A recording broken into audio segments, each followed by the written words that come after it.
2026년도는 제가 사무엘서를 좀 중심으로 해서 하나님 마음에 맞는 자로 불린 이 다윗의 생애를 좀 살펴보고요. 또 한 해 동안 주제가 뒤에 나와 있죠. 하나님 마음을 사로잡는 신앙으로. 한번 따라할까요? 하나님 마음을 사로잡는 신앙으로. 이 주제를 가지고 영적 전진을 하려고 합니다. 그래서 오늘 주제의 말씀은 사무엘상 16장 7절 나 여호와는 뭘 본다고요?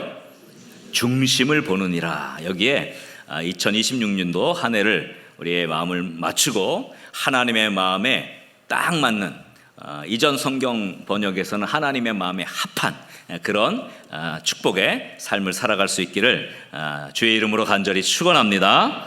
성경은 이 다윗을 가리켜서 이렇게 이야기하죠. 사도행전 13장 21절 22절에 보면 이런 기록이 있어요. 그 후에 그들이 왕을 구하거늘 하나님이 베냐민 지파 사람 기스의 아들 먼저 누구를 세우셨죠? 사울 왕을 세우셨잖아요. 그래서 사울을 40년간 주셨다가 그 다음에 22절에 뭐라고 되어 있습니까? 패하시고 다윗을 왕으로 세우시고 증언하여 이르시되 내가 이새의 아들 다윗을 만나니 내 마음에 맞는 사람이라 내 뜻을 다 이루리라 하시더니, 이 다윗을 만났는데 하나님의 마음에 맞는 사람. 예전 성경에 합한이 더 좋은 것 같지 않아요? 근데 어쨌거나 똑같은 말입니다. 그래서 여기서 내 마음에 맞는 이라는 이 단어, 이전 번역에서는 합한으로 번역을 했는데 뭐 같습니다. 맞는, 합한 뭐 똑같은 것이지만 이 단어는 카타라고 하는 그 전치사를 그냥 번역을 한 겁니다. 그래서 여러 가지 의미가 있지만 이 카타라고 하는 전치사는 무엇의 뒤를 쫓는다, 무엇의 뒤를 따라간다, 그런 의미가 있습니다. 그러니까 이 단어는 내 마음에 맞는 사람이라는 뜻은 뭡니까? 내 마음을 그대로 따라가는 사람이란 뜻이에요. 내 마음의 뒤를 그대로 쫓아가는, 즉 하나님의 마음에 맞춰 쫓아가는 사람이 하나님 마음에 맞는 사람이라는 겁니다.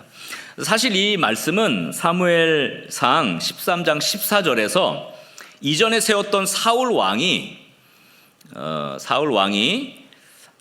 잘못을 저지르잖아요. 그래서 사무엘이 이렇게 꾸짖는 그 장면에서 나온 거예요. 자막이 좀 미리 떠가지고 스포가 좀 됐지만 나왔으니까 한번 봅시다. 자, 거기 보시면 이렇게 기록됐죠. 지금은 왕의 나라가 길지 못할 것이라. 누구를 말하는 겁니까? 사울 왕을 말하는 거죠. 여호와께서 왕에게 명령하신 바를 왕이 지키지 아니하였으므로 여호와께서 그다음에 뭐라 그랬어요?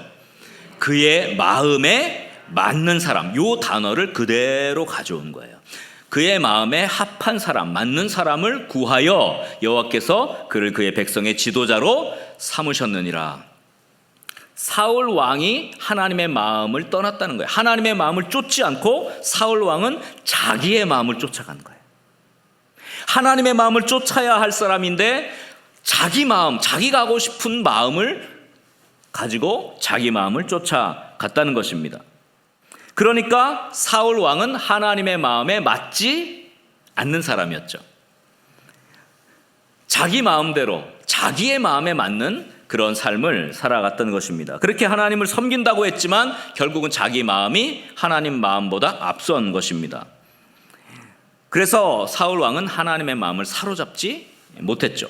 그래서 하나님은 다윗을 찾아내셨습니다. 그를 왕으로 삼으시는데 다윗 왕을 기름 부을 때 사무엘 선지자에게 하나님이 주신 말씀이 바로 성경에 오늘 우리가 읽은 본문 말씀입니다. 사무엘상 우리 16장 7절 말씀 다시 한번 우리 한 목소리로 함께 또박또박 읽겠습니다. 다 같이 읽겠습니다. 여호와께서 사무엘에게 이르시되 그의 용모와 키를 보지 말라. 내가 이미 그를 버렸노라. 내가 보는 것은 사람과 같지 아니하니 사람은 외모를 보거니와 나 여호와는 중심을 보느니라 하시더라. 아멘. 나 여호와는 중심을 보느니라. 하나님이 뭘 보셨다는 겁니까? 외모, 용모, 키, 다른 어떤 실력, 능력, 그 사람이 갖고 있는 어떤 외적인 자산, 그 사람이 갖고 있는 어떤 능력을 본 것이 아니라 그 중심, 마음을 본 건데 어떤 마음을 봤을까요? 하나님이 나의 마음을 쫓을 수 있는 사람인가? 내 마음을 따라 그 마음을 맞출 수 있는 사람인가를 하나님이 보신다는 겁니다. 그러니까 하나님이 보시는 거는요, 중심이죠. 그 마음이 하나님의 마음을 따를 수 있는지, 그 마음이 하나님의 마음을 쫓아 그대로 따라갈 수 있는지, 그걸 하나님께서 보시기를 원하는 것입니다. 겉으로 드러나는 외적인 것은 하나님께 아무런 의미가 없습니다. 하나님은 중심을 보시기 때문에 그렇습니다. 하나님의 마음을 따를 수 있는지, 하나님의 마음을 쫓을 수 있는지, 하나님은 그걸 보길 원하시고 지금도 그런 사람을 찾고 계신 거죠. 그런데 의외로 많지 않다는 게 우리의 아픈 영적인 현실이라고 할 수가 있겠습니다. 저는 우리 거룩한 문 성문교회 믿음의 영가족들 한 분 한 분들이 다가오는 2026년도에 하나님의 마음에 딱 맞는, 하나님의 마음을 따라갈 수 있고 하나님의 마음을 쫓아갈 수 있는, 하나님의 마음에 맞출 수 있는 그런 영적인 사람들이 될 수 있기를 주의 이름으로 간절히 축원합니다. 그래서 다윗처럼 내 마음에 맞는 사람이라고 하나님이 딱 붙들어서 쓰시고 하나님의 귀한 능력을 덧입고 하나님이 주신 축복을 마음껏 누릴 수 있는 2026년도 새해가 될 수 있기를 주의 이름으로 간절히 축원합니다. 우리 한번 옆 사람을 이렇게 한번 축복합시다. 하나님은 중심을 보십니다. 하나님 마음에 맞는 사람이 됩시다. 자, 그런데 사도행전 13장 22절을 자세히 보면 또 특별한 한 단어가 나옵니다. 다시 한번 22절 하반절에 보면 이렇게 표현됐죠. 자, 내가 이새의 아들 다윗을 어떻게 했다 그랬어요? 만나니 그랬단 말이에요. 내 마음에 맞는 사람은 이제 설명을 했는데 그 앞에 만났다. 하나님이 다윗을 만났습니까? 어디서 만났습니까? 모세처럼 떨기나무에서 만났습니까? 어디서 만난 것 같아요. 근데 여기 만났다라는 이 단어는 휴론이라는 헬라어 단어입니다. 이 휴론이라고 하는 헬라어 단어는 마치 감춰져 있는 귀한 보물을 발견했을 때 딱 발견했다라는 뜻. 그러니까 만나니보다는 발견했다, 찾아내었다라는 의미가 더 정확한 번역이라고 할 수 있습니다. 사람이 귀한 보물을 발견한 것처럼 하나님이 누구를 발견한 거예요? 다윗을 발견한 거예요. 다윗의 이 보물, 야, 다윗과 같이 이런 보물 같은 사람이 있구나. 내 마음을 따를 수 있는 사람이 있구나. 와, 찾고 찾았는데 드디어 발견했구나 라는 의미예요. 내가 다윗을 만나니 발견한 거예요. 보물 같은 사람을 찾은 거예요. 하나님의 마음이 얼마나 기뻤겠습니까? 그래서 예수님께서 이렇게 마태복음 13장 44절에 천국의 비유를 말씀하시면서 이렇게 말했어요. 천국은 마치 밭에 감추인 보화와 같으니 사람이 이를 어떻게 해요? 발견했다는, 이 표현이 똑같은 단어예요. 만났다는 단어가 똑같은 단어입니다. 발견한 후에 숨겨두고 기뻐하며 돌아가서 자기의 소유를 다 팔아 그 밭을 어떻게 해요? 사는 거예요. 자기의 소유를 다 팔아서 살 정도로 얼마나 기뻤겠습니까? 그러니 알다시피 인간의 눈에는 잘 발견되지 않는 거예요. 원래 보석은 숨겨져 있어요. 잘 발견되지 않습니다. 겉모양에, 외치레에, 외적인 것에 가려서 잘 그 보물을 발견할 수가 없어요. 사실 그렇게 탁월했던 사무엘조차도 기름 부러 가가지고 그냥 겉모습 보고 와, 장자인 엘리압을 보고 홀딱 반해서 이 사람이야말로 내가 진짜 기름 부어야 될 사람 아니냐. 근데 하나님께서 아니라고 하잖아요. 오늘 우리가 읽은 본문에 나왔잖아요. 내가 그를 버렸다. 그의 용모와 키를 보지 말라. 내가 그를 버렸다. 사람은 외모를 볼 수 있겠지만 나 여호와는 무엇을 본다고요? 중심을 본다 그랬어요. 7명의 아들이 다 지나가도 없습니다. 그런데 누가 남았습니까? 막내 다윗, 가장 어린 다윗. 근데 하나님은 이미 그를 발견한 것입니다. 하나님의 눈에 보석 같은 사람이 발견된 것이죠. 하나님은 그런 사람을 찾고 계시고 발견하기를 원하십니다. 지금도 똑같아요. 그 중심을 보시고 정말 보물 같은 사람, 이 시대에 하나님의 마음에 맞출 수 있는 사람, 이 시대에 하나님의 마음을 따를 수 있는 사람, 자기의 마음보다 하나님의 마음을 더 중하게 여길 수 있는 그런 보석 같은 사람을 하나님이 발견하기를 원하시는 줄 믿으시기 바랍니다.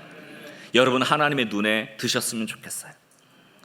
하나님이 여러분들을 딱 발견하고, 이야, 내 진짜 발견했어, 바로 이 사람이야 라고 할 수 있는 그런 한 분 한 분들이 다 되었으면 좋겠습니다. 성경을 보고 생각해 보십시오. 다윗의 그 인생을 생각해 보십시오. 우리가 이제 1년 동안 차근차근 다윗의 일생을 살펴볼 건데, 진짜 저 말도 안 되는 목동, 아무도 알아주지 않은 가장 천한 직업 중에 하나였던 이 목동이 골리앗과 싸워 이기질 않나, 이스라엘의 장수가 되질 않나, 또 사울 왕의 사위가 되질 않나, 그런데 또 미움을 받고 쫓겨나서 유리방황하고 고통 가운데 있고, 뭐 그 인생이 얼마나 파란만장합니까? 굴곡이 얼마나 심합니까? 그런데 또 하나님께서 그를 세워서 이스라엘 왕으로 삼으시고, 여러분, 이런 모든 이 과정들 속에 하나님의 인도하심이 있는 줄 믿으시기 바랍니다. 어떻게 우리가 다윗이 끝까지 하나님의 마음을 붙들었는지를 우리는 성경을 통해 배우게 될 것이고, 그 다윗이 하나님의 마음을 쫓았던 열정을 우리도 배울 수 있기를 주의 이름으로 간절히 축원합니다. 그리고 그 다윗의 마음을 발견하고 우리도 그 마음을 따라갈 수 있기를 주의 이름으로 간절히 축원합니다. 그래서 2026년도에 이 다윗과 같이 여정을 하며 우리도 하나님의 마음에 맞는 사람으로, 하나님의 마음을 사로잡는 신앙으로 세워지고 또 하나님의 기쁨이 될 수 있기를 주의 이름으로 간절히 축원합니다. 우리 거룩한 문 성문교회, 우리 사랑하는 믿음의 영가족들 한 분 한 분들이 2026년도에는 다윗처럼 되면 좋겠어요. 하나님 눈에 발견되고 하나님의 마음을 쫓을 수 있는 보석 같은 인물로 우리가 성장하고, 그 아름다운 하나님의 눈에 띄어서 하나님의 눈에 발견되어서 하나님이 주신 놀라운 축복과 인도하심과 하나님의 돌보심을 경험할 수 있는, 하나님의 인도하심을 경험할 수 있는 2026년도 새해가 될 수 있기를 주의 이름으로 간절히 축원합니다. 자, 우리 한번 옆 사람을 이렇게 축복하겠습니다. 하나님 눈에 발견됩시다. 하나님의 마음을 따르는 한 해가 됩시다. 할렐루야.